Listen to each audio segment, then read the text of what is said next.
안녕하세요.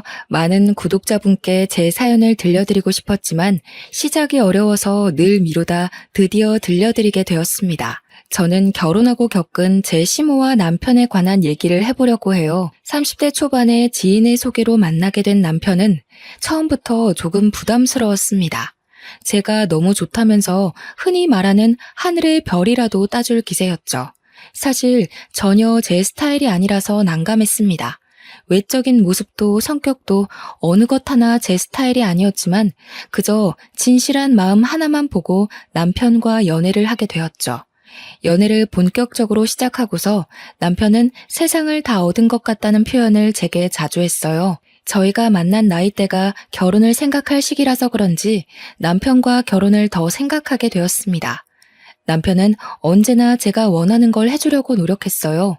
제가 이렇게 할까? 라고 물으면 무조건 좋아 라고 답하는 사람이었습니다.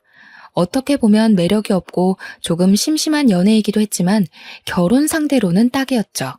늘 이렇게 배려해주고 저를 위해주는 남편 덕분에 연애하면서 싸운 적도 거의 없었습니다. 남편과 싸울 수가 없는 게 조금이라도 다툴 것 같은 조짐이 보이면 남편은 늘 제 기분을 풀어주려고 노력을 했어요. 하지만 잘못이라고 해봤자 사소한 잘못들이라 넘어갈 수 있었습니다. 제게는 쩔쩔매는 모습도 보이고 귀엽기도 하고 늘 저를 위해줬지만 사석에서는 매우 듬직하고 젠틀한 모습이었습니다. 그래서 다른 사람들은 남편을 되게 똑부러지고 젠틀한 사람이라고 생각을 했어요.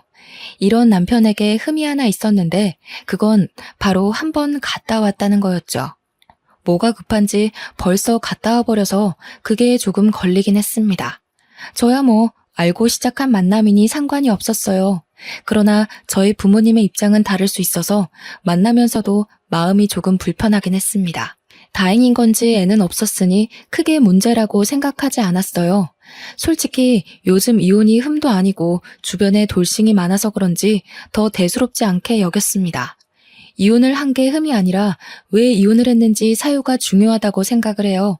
그래서 남편에게 물어봤었는데 전처가 문제가 많았었죠. 말이 결혼을 한 거지 의미 없이 살다가 그냥 헤어진 관계였습니다. 사람이 아무래도 본인 유리하게 말하는 경향이 있으니까 저는 남편에게 조금 더 캐물으면서 자세히 말해달라고 했거든요. 그런데 남편은 그런 저에게 불편함을 느끼기는커녕 당연하다는 듯 아주 자세하게 말해줬습니다. 전처 욕하는 것처럼 비춰질까봐 조금 그렇긴 하지만 있는 그대로 말하면 서로 결혼을 해서 살아보니 너무 안 맞았어. 생활 방식부터 시작해서 다 안 맞았지. 그리고 엄마한테도 너무 막하고 애도 낳기 싫다 하고 모든 걸 본인 멋대로 하기 시작하더라고. 그렇게 하루도 빠짐없이 싸우다 결국 서로 합의하에 바로 헤어진 거야. 아, 그래? 결혼 전에 이세 얘기를 안 했어? 갑자기 결혼하고 애를 낳기 싫다고 한 거야? 응, 결혼하고 몸매 망가지고 아줌마 되는 게 싫다면서 애 낳기 싫다고 하길래 왜 그걸 혼자 결정하냐고 했더니 자기가 뭐 애 낳는 기계냐고 내가 애 낳아줘야 하냐고 그러더라고. 약간 늘 이런 식으로 대화를 하다 보니 안 쌀 수가 없었지. 전처에 관한 얘기는 딱 한 번 물어보고 말았습니다. 솔직히 기억하고 싶지도 않을 텐데 계속 물어보는 건 예의가 아니라고 생각했어요. 저희는 결혼을 약속했고 친정 부모님은 이혼남이라는 것에 거부감이 살짝 있었으나 남편의 인성을 보고 허락을 해주셨습니다. 큰 반대가 없어서 다행이라고 생각을 했죠. 예비시댁엔 시모와 형님만 계셨는데 형님은 이미 애를 둘이나 키우고 계셔서 정신이 없었어요. 형님은 저를 보고는 그저 잘만 살아달라고 하시면서 두 손을 꼭 잡아주셨습니다.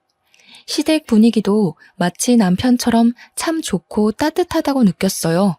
결혼 후 신혼여행을 바로 갔는데 저희는 10일을 갔습니다. 신경 쓸 게 많아서 힘들었던 결혼을 드디어 끝냈다는 생각에 홀가분했고 한편으로는 이제 정말 유부녀가 되었구나를 실감했죠. 지겨운 일상에서 벗어난 신혼여행은 그저 행복 그 자체였습니다. 그런데 충격적인 일들이 벌어지기 시작했어요.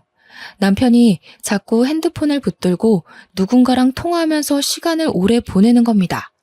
짜놓은 일정이 있으니 움직여야 하는데 대체 누구랑 저렇게 통화를 하는 거지 싶었죠.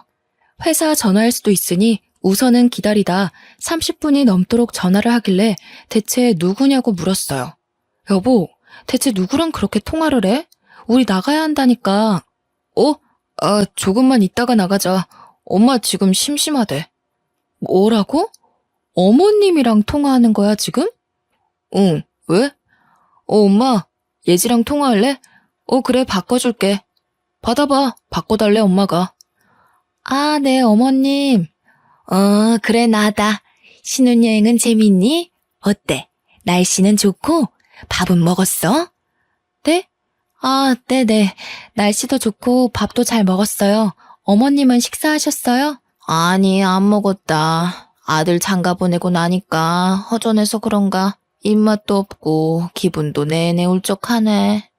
아유, 어머님, 저희가 자주 놀러 갈게요. 놀러 오는 거랑 같이 사는 거랑은 다르지. 준호나 다시 바꿔줘. 시모가 심심하다고 30분을 넘도록 통화한 남편은 그 이후에도 30분을 넘겨 결국 1시간을 넘도록 통화를 했습니다. 다른 것도 아니라 심심하다고 일정까지 미루고 통화만 붙들고 있는 게 상식적으로 맞나 싶었죠. 열이 잔뜩 받아 있는데 이제 와서 안 나가냐고 왜 누워있냐는 남편이었습니다. 싸우기 싫었는데 말이 곱게 나가지 않았고 저는 확 질러버렸어요. 여보, 우리 지금 신혼여행 온 거잖아. 일정도 다 미리 짜뒀고. 근데 어머님께서 심심하다고 1시간을 넘도록 통화만 하고 있는 걸 내가 어떻게 이해해야 해? 그럼 조금 있다가 또 전화하셔서 심심하다고 하시면 또 할 거야? 여보가 그건 이해해줘야지. 다른 것도 아니라 엄마 일인데. 나랑 같이 살다가 이제 혼자 사니까 얼마나 외롭겠어. 그렇다고 신혼여행 중에 엄마랑 계속 통화만 하고 있는 게 맞아? 내가 지금만 말하는 게 아니잖아. 어제도 정신없이 이동하고 있는데 계속 어머님이랑 통화했고, 우리 그거 바다 보러 가서도 나랑 얘기하는 게 아니라 예쁘다고 영상통화 걸어서 어머님 보여줬고, 밥 먹을 때도 영상통화 걸어서 어머님 보여줬잖아. 그거야. 같이 못 온 게 아쉬우니까 그렇게라도 보여드리고 싶은 거지. 그럼 그냥 어머님이랑 둘이 오지. 나랑 뭐 하러 왔냐고. 난 무슨 죄야? 나도 내 돈 내고 내 시간 써가면서 온 신혼여행인데 왜 당신이랑 어머님 그 애틋함에 밀려서 아무것도 못하고 내내 눈치만 보고 있어야 하는데? 당신 너무 이기적이다. 나 조금 실망했어. 내가 당신 진짜 사랑하고 다 좋아하지만 엄마에 대해 이해 못하는 건 너무 싫어. 이건 앞으로 살면서도 조심해줘. 내가 조심하라고? 당신이 조심해야지. 적당히 해. 마마보이야 뭐야 진짜. 결국 남편이랑 신혼여행 2일차 만에 대판 싸웠습니다. 오죽 열받았으면 한 곳에 있는 것도 싫은 거예요. 그래서 혼자 나가서 술을 마시다가 근처 호텔을 잡아서 따로 자버렸죠. 원래 남편이라면 난리가 나서 저를 찾아야 했지만 잡은 물고기가 돼버린 저를 안 찾더라고요. 무심코 마마보이냐고 말을 했는데 혼자서 내내 생각해보니 정말 마마보이인가 싶었습니다. 생각할수록 맞는 것 같았지만 아니라고 믿고 싶었죠. 연애 기간을 포함해서 이렇게까지 싸운 게 처음이라 제대로 싸우고 싶었어요. 어중간하게 풀리기도 싫었기에 저는 다음날 씩씩하게 홀로 여행을 했습니다. 남편에게 중간마다 전화가 왔지만 받지 않았죠. 그런데 갑자기 시모에게 전화가 오는 거예요. 딱 그걸 보고 느낌이 싸한 게 남편이 고자질했구나 싶었습니다.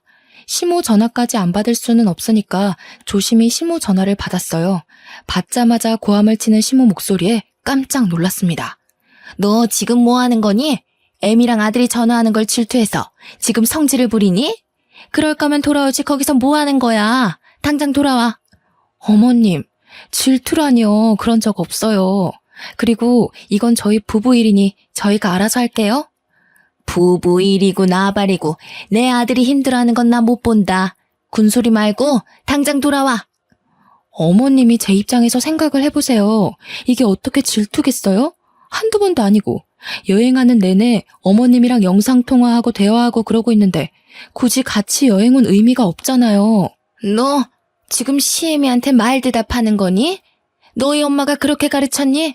내가 너 아주 좋게 봤는데 이제 보니까 버르장머리가 없구나. 어머님, 죄송하지만 제가 지금 이런 말 들을 이유가 없는 것 같아요. 저희 부부 일이니 알아서 해결할게요. 먼저 끊겠습니다. 시모에게 일방적으로 욕을 제대로 먹었습니다. 그리고 확신했어요. 전처와 이혼한 이유는 전처의 잘못이 있을 수 있지만 분명 시모와 남편의 이 관계도 있겠다고 말이죠.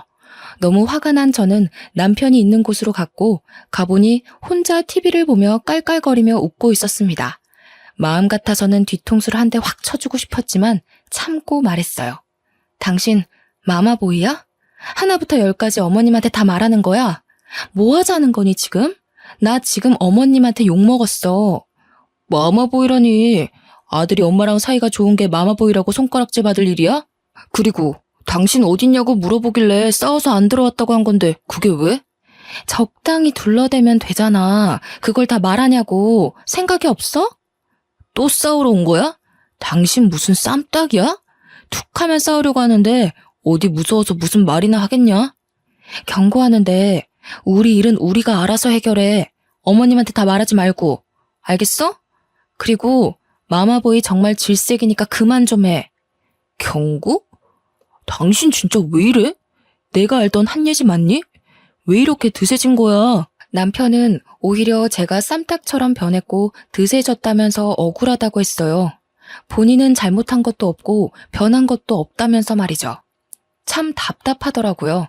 제가 마마보이를 겪어보기 전까지는 뭐가 그렇게 힘들까 싶었는데 막상 겪어보니까 미치겠었죠. 심지어 이건 아직 결혼 생활을 시작하기도 전이었고 이 결혼 생활이 무사히 유지될까 싶었습니다. 신혼여행은 더 있을 수 있는 상황이 아니라 스케줄을 전부 취소하고 돌아왔어요. 거기서 화해를 해보려고 시도를 해봤지만 달라지는 게 없는 모습에 더 열받았죠.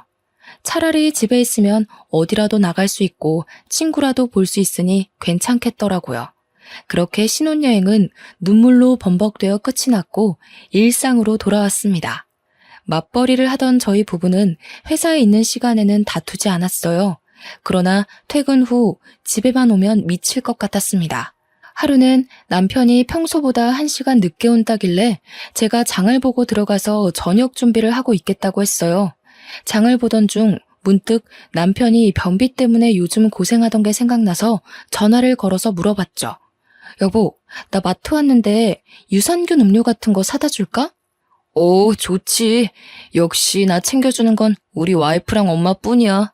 그래, 알겠어. 아, 여보, 잠시만. 엄마한테 물어보고 전화 줄게. 뭐를? 나 늘 먹던 거 있거든. 그리고 먹으면 배 아픈 것도 있어서 그거 물어봐야 해. 기다려봐. 30살이 훌쩍 넘은 남성이 본인 입으로 들어가는 거 하나까지도 엄마에게 물어보더라고요.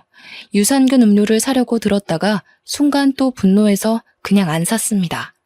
한참 후에 전화가 왔는데 본인이 늘 먹던 거는 이거고 먹으면 배 아프던 건 이거니까 피해서 사야 한다면서 알아두라고 하더군요. 너무 기분이 안 좋아서 말해준 음료가 매장에 없어서 안 사간다고 보내고 말았습니다. 이렇듯 하나부터 열까지 믿기지 않을 정도로 남편은 다 시모에게 물어봤어요. 뭘 상상해도 그 이상의 급으로 말이죠. 제가 진짜 제일 황당하고 웃겼던 건 남편이랑 쇼핑을 하러 갔는데 본인이 신발 2개 중 뭘 살지를 한참 망설이는 겁니다. 물론 그럴 수 있죠. 그래서 제가 말을 했어요. 여보, 평소 옷 입는 스타일에는 왼쪽 게 더 좋을 것 같은데? 오른쪽 거는 매일 신기에는 조금 부담스럽잖아. 나도 그렇게 생각은 하는데 뭔가 오른쪽 운동화처럼 포인트가 될 것 같은 운동화는 없어서 이번 기회에 사볼까 했지. 그럼 오른쪽 운동화로 해. 네, 고객님. 평범한 운동화가 많으신 거면 오른쪽 운동화 하나 있으면 좋으실 거예요. 잠시만요. 여보세요? 엄마 바빠? 나 지금 운동화 사러 왔는데 너무 못 골라서 전화했어. 영상통화할게. 기다려봐. 여보, 여기서 영상통화를 하면 스피커로 다 들리지. 민폐야. 작게 얘기하면 괜찮아. 엄마, 이거 2개 중에 어떤 걸 살까? 왼쪽 운동화 비슷한 건 많고 오른쪽 운동화 같은 거는 없어서. 이번에는 오른쪽을 도전할까 싶은데 엄마 생각은 어때? 좋네. 예쁘다 아들. 오른쪽 운동화로 사봐. 너 그 운동화에다 저기 저번에 아울렛 가서 산 네이비 니트 입으면 예쁘겠다. 그러네. 생각도 못했어. 그뿐이야? 너 작년에 산 거 그거 하얀색 트레이닝 세트 있지? 그거에 신어도 예쁘겠네. 오, 맞아. 역시 우리 엄마는 모르는 게 없어. 알겠어. 엄마 조금 있다가 전화할게. 오른쪽으로 주세요. 운동화 하나 사는데 그 매장에서 시무랑 영상통화까지 하는 남편이 너무 창피했어요. 저희보다 한참 어려 보이는 그 직원도 황당하다는 듯 쳐다보고 있었죠. 너무 창피해서 빨리 매장을 떠나고 싶었습니다. 이런 일들이 한두 번도 아니었고 지칠 만큼 지쳐있던 상태였죠. 그러다 형님에게 전화가 왔어요. 애들 키우느라 정신없으셔서 자주 보지도 연락도 못하지만 어쩌다 연락하면 제 마음을 가장 잘 읽어주는 분이셨죠. 올케, 잘 지내고 있지? 나 지금 애들 낮잠 자서 전화해봤어. 아, 네. 형님, 힘드시죠? 내가 힘든 게 아니라 올케가 힘들어 보이는데? 아니에요. 준우 이 자식 아직도 마마보이 짓 하니? 네. 어휴, 아주 지긋지긋하다 정말. 그게 다 막내 아들이라고 엄마가 옆구리에 끼고 키워서 그러는 거야. 나이가 몇인데 아직도 징그럽게 그런데. 아이고, 올케가 진짜 힘들겠네. 그냥 솔직히 답답해요. 제가 괜히 이상한 사람 같고 막 그런 거 있잖아요. 에이, 그렇게 생각하지 말고 정 힘들 때는 그냥 나한테 연락해. 알겠지? 네, 형님. 감사해요. 큰 도움까지는 아니더라도 이렇게 편을 들어주고 공감해주는 것도 제게는 큰 힘이 되었습니다. 지긋지긋한 마마보이 남편과 사는 건 제가 귀를 닫으면 평화로웠고 귀를 열면 평화롭지 못했어요. 그래서 터득한 방법 중 하나는 남편이 시모랑 전화할 것 같으면 그 자리를 피했습니다. 듣기만 해도 싫었으니 말이죠. 매일 출근길에도 시모랑 통화하고 퇴근하고 와서도 시모랑 통화하는 남편이라 은근히 자유시간이 많았어요. 그렇게 장점을 찾으려고 노력했습니다. 안 그러면 제가 너무 서운하더라고요. 이날은 남편이 회식이 있어서 늦게 들어온다고 했고 오랜만에 저만의 시간을 누릴 수 있다는 생각에 너무 설레더라고요. 다 필요 없고 족발에 소주 한 잔이 먹고 싶어서 배달로 족발을 주문해 놓고 집으로 출발했죠. 그런데 현관문을 열었더니 TV 소리가 크게 들리길래 남편이 안 끄고 나갔나 싶었는데 불을 딱 켜는 순간 비명을 질렀습니다. 글쎄, 소파에 시모가 자고 있는 거예요. 거기다 거실 테이블에는 시모가 먹고 안 치운 밥과 군것질한 흔적들이 한가득 있었죠. 어머님께서 여기 왜... 아니, 여기 어떻게 계시는 거예요? 연락도 없이 오셨어요? 내가 내 아들 집에 오는데 네 허락받고 와야 되냐? 아니, 여길 어떻게 들어오셨냐고요? 뭘 어떻게 들어와? 비밀번호 치고 들어왔지. 예, 내가 와서 세탁기도 돌리고 건조기도 돌렸어. 이제 여기 있는 빨래는 네가 개기만 하면 끝이야. 고맙지? 이런 시애미가 어딨어. 아, 근데 너 속옷 좀 바꿔야겠더라.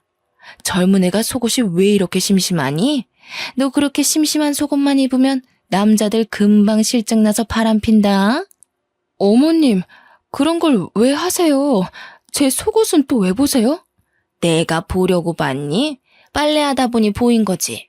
아무튼 새겨들어라.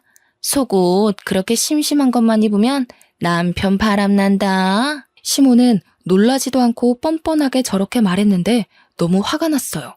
어떤 시모가 며느리 속옷을 보면서 심심하네 뭐네 판단을 합니까? 수치스럽다 못해서 폭발할 것 같았지만 입술을 깨물면서 참았습니다. 심지어 세탁기와 건조기는 그냥 알아서 돌아가는 것들인데 그거 좀 했다고 저희 집 와서 힘들었다면서 생색을 냈죠. 오히려 시모가 어지른 것들을 치우느라 제가 고생했거든요. 열받아 있던 찰나에 문득 제가 시킨 족발이 생각나서 시모를 급하게 보내야겠다 싶었습니다. 시모랑 이 기분으로 같이 족발까지 먹고 싶지는 않았거든요. 어머님, 오늘 이 사람 회식이라 늦게 오거든요. 어머님도 더 늦기 전에 집 가는 게 좋을 것 같아요. 어머, 나 오늘 자고 가기로 했는데 우리 아들이 너한테 말 안 했니? 네? 전 못 들었는데. 우리 아들이 여기까지 와서 힘들게 가지 말고 자고 가라고 해서 그러기로 했어. 배고파 죽겠으니까 저녁이나 차려봐 얼른. 시모가 비밀번호를 누르고 들어와 있는 것도 기가 찰 노릇인데 자고 간다는 말에 웃음이 나왔어요. 이 모든 걸 제게 언급도 안 한 남편을 가만두지 않겠다고 다짐했죠. 결국 이날 시모와 족발을 먹었고 술은 마시지 않았습니다.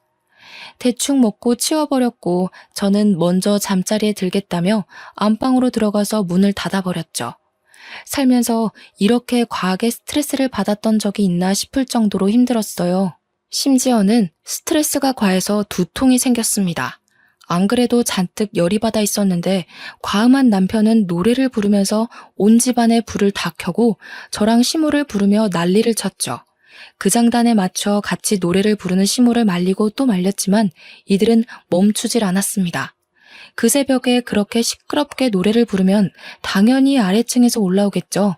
아니나 다를까 이웃의 신고로 경찰까지 왔어요. 이게 다른 집에서는 싸우는 소리로 들렸다고 합니다. 고개 숙여 정말 죄송하다고 말씀드리고 남편을 끌고 안방으로 와서 바닥에 내팽겨 쳤어요. 시모를 보내고 주말 아침부터 대판 싸웠어요. 당신 나랑 결혼 왜 했어? 어?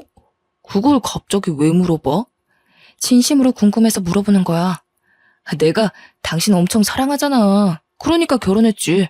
그걸 왜 물어봐 갑자기.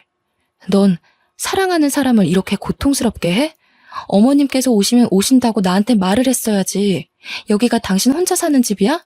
반대로 생각해봐. 퇴근하고 왔는데 우리 엄마가 소파에 누워있어. 그럼 얼마나 황당하겠어? 그건 엄마가 보고 싶다고 온다고 하셨는데 내가 회식이라서 못 본다고. 그럼 그냥 주무시고 계시라고 한 거지. 제발 무슨 말 좀 하면 들어. 핑계 좀 대지 말고. 그 핑계도 지긋지긋하다고. 알아? 있잖아. 나 이렇게는 못 살겠어. 이러다 내가 죽을 것 같다고. 매일 싸우는 것도 지겹고 숨 막혀 죽을 것 같아. 우리 이 결혼 다시 생각해보자. 뭐라고? 여보, 그게 무슨 소리야? 설마 나랑 이혼하겠다고? 말 그대로야. 절이 싫으면 중이 떠나야지. 남편과 대화를 했고 전 결국 부부관계를 유지하는 게 맞는지에 대해서 진지하게 생각하기로 했어요. 이 사연에 다 담지 못할 만큼 날마다 힘들었습니다. 오죽하면 규칙적으로 하던 생리가 불규칙적으로 밀리게 되었죠. 난생 처음 겪는 일이라 처음에는 당황했는데 이번에도 스트레스 때문에 밀렸구나 싶어서 대수롭지 않게 생각을 했어요. 그런데 뭔가 몸이 나른한 게 느낌이 평소랑 달랐습니다. 불안한 마음에 혹시나 싶어 임신 테스트기를 해봤죠. 그랬더니 2줄이 나왔습니다. 병원을 갔는데 임신이 맞다고 했습니다. 한동안 남편과 내내 사이가 좋지 않았지만 아이가 생기고 아이를 키우다 보면 조금은 달라지지 않을까 내심 기대를 했습니다. 여보, 이거 봐볼래? 이게 뭐야? 뭐긴 뭐야, 우리 아기지. 나 임신했는데 아직은 초기라 조심하래. 임신을 했다고? 그렇구나. 그렇구나라니? 반응이 뭐 그래, 싫어? 아니야, 당연히 좋지. 근데 병원까지 간 거면 임신이 확실한 거잖아. 그치? 남편의 반응은 정말 당황스러웠습니다. 목소리가 무슨 지하 깊은 동굴까지 내려간 듯 축 처졌고 표정은 정색을 했어요. 섭섭하고 서운했지만 본인도 놀래서 그런 건가 싶어서 최대한 이해를 해보려고 노력했죠.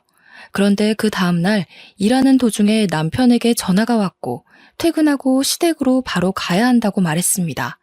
무슨 일이냐고 물어봐도 그냥 시댁에 오라는 말만 해주더군요. 영문은 몰랐으나 문득 어머님도 저의 임신 사실을 알고 축하 의미로 밥이라도 차려주실 줄 알았어요. 그렇게 퇴근하고 남편과 함께 시댁에 갔고 시댁에 들어서자마자 시모는 제게 달려와 뺨을 3대나 연속으로 쳤습니다. 정말 순식간에 벌어진 일에 너무 놀라서 말도 아무런 소리도 못 냈어요. 옷도 가방도 내려두지도 못한 채 그대로 맞았는데 너무 당황스러웠죠. 제가 이렇게 맞았는데 남편은 그 모습을 지켜보고 한숨만 쉬면서 인상을 쓰고 있었습니다. 어머님, 지금 뭐 하시는 거예요? 이런 여우 같은 년, 넌 내가 이럴 줄 알았어. 임신을 했어? 어떤 놈이랑 뒹굴어 놓고 우리 아들 인생을 망치려고 해. 내가 그 꼴은 못 보지. 네? 어머님, 지금 뭐라고 하셨어요? 진짜 미치셨어요? 뭐야? 이게 더 맞고 싶나? 너라면 안 미치겠냐? 너 모르지? 우리 준호 전처가 하도 애 낳기 싫다고 난리쳐서 정관수술했다는데 너가 임신을 어떻게 할 수 있겠니? 어? 입이 있으면 말을 해봐. 감히 어떤 놈이랑 바람나서 애까지 만든 건데? 시모는 이 말이 끝나기 무섭게 또 제 머리채를 잡고 사정없이 흔들었고 저는 순간 촉이라서 꼭 조심해야 한다는 그 말이 떠올라서 필사적으로 배를 보호했어요. 아무리 말하고 보호해도 시모가 멈추지 않아서 결국 밀어버렸습니다. 그리고 저도 너무 억울하고 분해서 이성을 잃은 상태로 오열하며 말했어요. 어머님, 지금 저한테 이렇게 하신 거 후회하실 거예요. 제가 바람이 나긴 누구랑 나요. 저는 단 한 번도 다른 남자랑 자본 적 없고 당연히 이 아이는 준호 씨 아이라고요. 앞뒤 상황 파악도 안 하고 막무가내로 불륜녀로 몰아서 임신한 며느리를 폭행하는 게 맞으세요? 당신도 지금 내 말 못 믿는 거야. 그래서 임신했다고 했을 때 그런 반응 보였니? 입 못 다물어?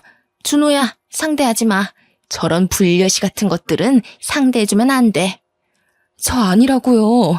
바람 핀 적 없고 당연히 준호 씨 애라고요. 예지야, 추하다. 그만해라. 내가 아무리 너를 사랑해서 바보같이 굴었어도 딴 남자애까지 키워줄 호구는 아니야. 조용히 이혼하자. 나는 다 적었으니까 너만 적어서 제출하고 합의 이혼하는 걸로 하자. 제게 합의 이혼서를 들이미는 남편의 뺨을 똑같이 세대 쳐주고 말했어요. 너 두고 보자. 후회하지 마. 난 분명히 아니라고 말했어. 나한테 끝까지 마마보이 짓 한 거 후회할 거야. 그리고 당신 무식한 게 다가 아니야. 어디 감히 임산부를 때려?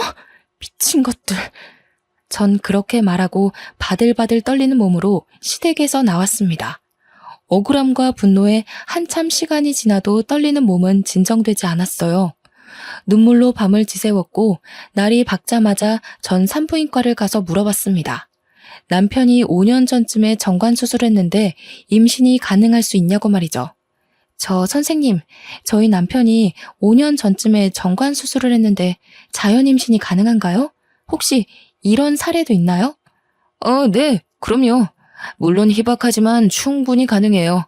정관수술하는 것 자체가 더는 아이를 낳지 않으려고 하시는 부부들이 택하는 건데 그 와중에 임신이 돼버려서 어쩔 수 없이 낳는 경우 꽤 있거든요. 결국 정관수술도 100%라고 볼 수는 없죠. 근데 이건 왜 물어보세요? 제가 눈물이 날 것 같네요. 죄송해요. 남편이 전초랑 살 때 정관수술을 했었는데 저한테 말을 안 해서 몰랐어요. 그런데 제가 임신했다고 하니까 불륜 의심을 하는 상황이거든요. 다른 걸 떠나서 너무 억울해서 이걸 밝히고 싶어서요. 그런 경우도 많아요, 산모님. 믿지 않으시는 경우도 많거든요. 우선 당장 방법으로는 유전자 검사가 있긴 한데 이게 비용이 부담스러울 수 있어요. 저는 그렇게 주치의와 한창 상담을 한 끝에 억울함을 밝혀내기 위해서 유전자 검사를 비싼 돈 주고 하기로 했습니다. 남편의 칫솔을 몰래 가져와서 검사를 요청했고 이를 악물고 기다리고 있었어요. 결과만 나와봐라 다 죽었다 하는 마음으로 말이죠. 그렇게 결과만 기다리면서 지냈는데 드디어 나왔고 당연히 친자 관계로 나왔습니다. 전 그 결과지를 들고 남편이 퇴근하고 시모와 함께 있을 시간에 시댁에 쳐들어갔어요. 들어가서 시모 얼굴에 결과지를 확 던지면서 말했죠. 그렇게 딴 남자 만남 불려시 취급하시더니 이걸 어째요? 당신 아들 핏줄이 맞다네요. 친자관계 맞다고 나온 거 어떡하실 거예요? 똑같이 뺨 3대 맞을래요? 아니면 머리채 뽑히실래요? 너 따위가 조작했는지 내가 알게 뭐니? 겨우 이런 거 하나 들고 와서 꼴값 떨기는. 있잖아 당신. 진짜 제발 무식하면 입이라도 다물어요. 여기 이 종이를 자세히 봐봐. 과연 조작이 가능해 보여요? 정말 대화도 하기 싫다. 아니, 할 가치를 못 느끼겠어. 시모는 친자 관계가 맞다는 검사 결과지도 조작 아니냐며 끝까지 우겼어요. 아마 본인이 저지른 게 있으니 인정하고 싶지 않았겠죠. 그러나 남편은 그 결과지를 주워들고 한참을 보더니 본인 머리를 막 쥐어뜯더라고요. 그리고는 무릎 꿇고 싹싹 빌었습니다. 여보, 내가 진짜 미안해. 나 진짜 미친놈 맞아. 제발 한 번만 용서해주면 안 될까? 당신한테 정말 미안해. 너 뭐 하는 짓이야? 안 일어나? 왜 무릎을 꿇어? 얘가 조작했을지 어떻게 알아? 어? 이혼해. 세상에 어디 여자가 얘 하나뿐이니? 또 재혼하면 그만이야. 엄마도 제발 그만해. 나도 병원 가서 물어봤다고. 혹시나 싶어서 비뇨기과 가봤는데 그게 가능하다고 하더라고. 그러니까 제발 그만해. 나 이 사람 없으면 안 돼. 알고 보니 남편도 비뇨기과를 찾아가서 물어본 거예요. 이렇게 임신이 가능한지를 말입니다. 그쪽에서도 저와 같은 대답을 들었고 그 후 마음이 복잡했던 남편에게 제가 유전자 검사지까지 던져버렸으니 죽을 맛이겠죠. 전 여기까지 오면서 생각 정리를 다 했거든요. 그래서 그대로 남편에게 말했습니다. 매일 엄마 치마폭에 쌓여서 그따위로 살 거면 난 당신이랑 살 필요 없어. 그리고 네 자식이 뱃속에 있다는데 믿지도 못하는 시모 옆에서 살 자신도 없고. 그러니까 나랑 이혼 안 하고 싶으면 너네 엄마랑 영 끊고 살아. 그렇게 할 자신 없으면 그냥 이혼하자. 여보, 예지야, 너무 극단적이잖아. 바로 대답 안 하면 이혼으로 결정하고 갈게 나는. 이거 완전 미친 거 아니야? 어디 천륜을 끊으려고 해? 네가 뭔데? 준호야, 듣지 마. 저런 거는 혼자 애 키우면서 고생해봐야 정신 차려. 대답 안 했으니까 이혼인가? 그럼 당신도 어머님 아니니까 그냥 아줌마라고 할게요. 저기 아줌마, 나이 좀 곱게 드세요, 추하니까. 툭하면 아들. 아, 진짜 못 들어주겠어요. 이마에 손가락 툭 밀면서 말했더니 화난 시모가 난리를 쳤고 그 와중에 남편은 시모를 부축하려고 했죠. 더는 시간 끌 것도 없고 전 더 완강하게 말했습니다. 김준호, 너희 엄마 몸에 손대기만 해봐. 난 바로 이혼이야. 대답이나 해. 엄마, 미안해. 근데 나는 예지랑도 못 헤어지고 아기도 포기 못해. 엄마가 이번엔 정도가 지나쳤어. 이번 일은 이 사람이 엄마 신고하면 처벌도 받을 수 있는 문제라고. 준호야, 너 그렇게 가버리면 엄마 못 살아. 알잖아. 엄마한테는 너 하나뿐이야. 진정하고 엄마랑 얘기를 해보자. 응? 아니야, 엄마. 우리가 다른 모자지간에 비해 특별한 건 사실이잖아. 우리도 서로 거리를 두면서 서로 생각해볼 필요가 있을 것 같아. 그리고 나도 이번에 엄마한테 실망해서 보고 싶지 않아. 아, 안 돼. 가지마, 준호야. 시모는 울부짖다 못해 고함을 질렀지만 남편은 제 손을 잡고 뒤를 돌아보지도 않은 채 나왔어요. 저는 남편에게 물었습니다. 한순간에 오기로 선택한 거면 지금이라도 포기해도 좋아. 난 미안하지만 당신 엄마가 너무 싫어. 그렇게 무식하게 무작정 손부터 올리는 모습에 난 오만 정이 다 떨어졌거든. 그건 용서받을 수 없는 일이야. 내가 제일 잘 알지, 지켜봤으니까. 심지어 말리지도 않았던 나도 방관자고 잘못이야. 정말 미안해, 여보. 미안하다는 말밖에 할 말이 없네. 제발 싸우지 말고 잘 살아보자. 그러려고 결혼했던 거잖아. 나 신혼여행 때부터 지금까지 제대로 웃어본 적이 없어. 맞아. 내가 너무 당신한테 무심했어. 다시는 그런 일 없도록 할게. 남편과는 집에 가는 길에 드디어 대화다운 대화를 나눴습니다. 이 대화가 제 마음을 많이 녹였어요. 그리고 놀랍겠지만 저게 시모와는 정말 마지막이었습니다. 그 이후 제가 제시한 조건처럼 시모의 목소리도 간접적으로 듣지 않았고 남편이 시모와 연락하는 모습조차 보이지 않았어요. 명절뿐 아니라 시댁에 가야 할 때도 전 가지 않았죠. 물론 남편은 5년 뒤 혼자서 시모를 보러 갔어요. 잘 다녀왔냐고 물어봤는데 남편은 오히려 그동안 본인이 마마보이처럼 살았던 것에 대해서 후회를 하는 눈치였습니다. 모든 걸 시모 뜻대로 살지 않아도 충분히 효도할 수 있는데 어쩌면 이 모든 비극은 본인이 만든 것 같다고 자책을 하기도 했어요. 남편이 자책하는 모습을 볼 때면 마음이 아프긴 했지만 아니라고 말하지는 않았습니다. 자책하고 반성할 시간은 필요해 보였거든요. 긴 시간을 마마보이로 살았기 때문에 긴장이 풀리면 또 그 습관처럼 살아갈까봐 그게 무서워서 공감을 해주지 않았습니다. 아이를 보고 싶어 했지만 보여주지 않았고 그건 시모가 제게 저지른 죗값이라 생각하라고 했어요. 어떤 놈 아이냐고 할 때는 언제고 이제 와서 본인 손주라니까 보고 싶다고 하는 것도 솔직히 거북했죠. 그치만 저도 마음을 곱게 먹고 긍정적으로 생각하려고 노력 중입니다. 아이가 더 크면 보여줄 생각이긴 하지만 아직 말은 하지 않았습니다. 남편에게 괜히 말했다가 시모에게 설레발 칠까봐 말을 아끼고 있고 남편도 아이를 보여달라는 말을 먼저 꺼내지 않아요. 지금이야 평화를 되찾았지만 언제 또 은근슬쩍 나타날지 모른다는 불안감은 늘 있습니다. 마마보이 습관을 버리지 못하고 또 몰래 시모를 집에 찾아오게 한다면 바로 이혼할 거라고 말하니 절대 마주치지 않게 노력하고 있네요. 엄마 없이는 못 살던 남편도 곧 초등학교에 입학하는 딸아이에게 집중해서 그런지 행복하게 연애하던 그 시절로 다시 돌아간 기분입니다. 우여곡절이 많았지만 저는 결국 가정을 지켰고 지금처럼만 별탈 없이 저희 세 가족이 지낼 수 있도록 많은 응원 부탁할게요. 감사합니다.